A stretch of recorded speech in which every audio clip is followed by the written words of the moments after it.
You didn't know this Black history fact. James Jeffries was considered the Great White Hope. He came out of retirement and vowed to beat heavyweight Jack Johnson. The match was supposed to be the battle of the century, and it was supposed to be really close.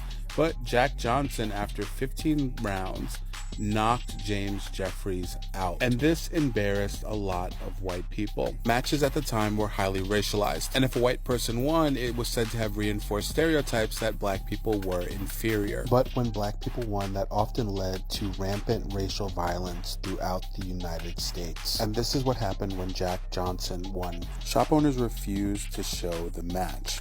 And it was such an embarrassment to the status quo at the time that even Congress got involved. In 1912, Congress passed the Sims Act, and it prohibited the transfer of any fight footage across state lines. And unlike many other laws, this one was heavily enforced, to the point where people all throughout the United States started going to Canada to watch Jack Johnson's fights. This is Black history that you should definitely know. This was a group of people called the Black Cabinet. During the 12-year presidency of FDR, he did not nominate a single African-American person as a secretary, undersecretary, or any cabinet positions at all. So a group of African-Americans who worked in the executive branch started meeting in private in order to discuss issues of race in America. They were mainly concerned with the New Deal, a series of programs that were enacted by the president to stimulate the American economy. There were aspects of it that Black Americans did not qualify for. And although FDR knew what they were doing, he never showed up to any of their meetings or acknowledged them at all.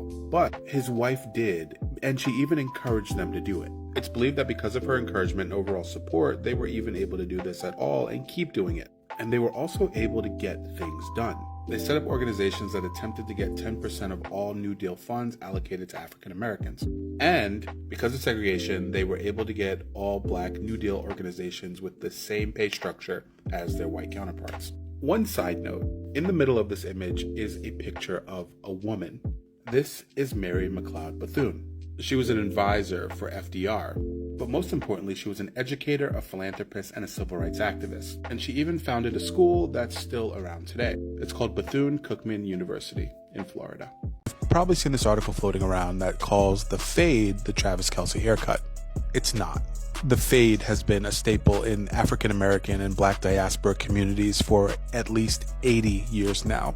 First picked up popularity in the U.S. military in the 1940s and the 50s. It was called the high and tight. African American soldiers had very strict grooming standards, so a haircut with little to no hair on the sides and sharp lines and angles meant that you meant business and stayed within military dress code. Fast forward to the 1980s, where the fade got reworked and became edgier to include the high top. This was popularized by Black barbers and also hip-hop culture. Around this time, you saw superstars like Big Daddy King, Eric B., Rakim, and even Grace Jones rocking fades with the high top. Also, this isn't the first time a white man has worn a fade. Vanilla Ice in the 90s wore a high top fade as well. Anyway, the fade has been around for almost 80 years now, and it was popularized by Black people. And Travis Kelce just happens to wear a hairstyle that was popularized by Black people. I gotta go get a haircut. Bye.